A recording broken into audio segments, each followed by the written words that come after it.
нахожусь в поезде Волгоград-Казань. И вот я что подумал. Ведь поезд – это как маленький мир.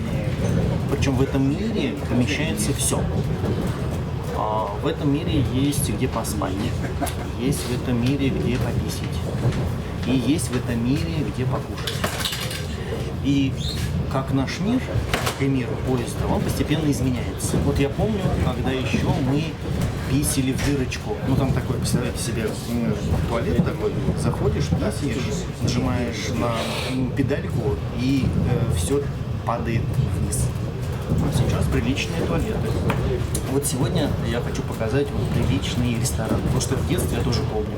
Рестораны, это было жесть. Во-первых, очень дорого.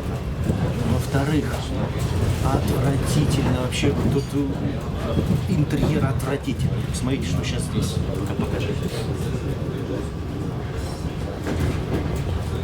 Ну, чуть-чуть, конечно, липовато, но зато как будто летишь на самолете.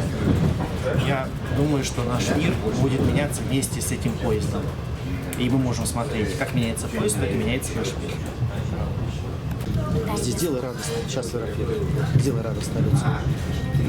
А где удивленно сделай? Вот это удивленно смотришь. На еду, на еду. Давай, сделай удивленно так. Даже делай недовольно. Вот как сейчас. Сделай недовольное лицо. На еду. Сделай вот такой злобное на еду. Злобное. А вот мерзкая вот эта еда.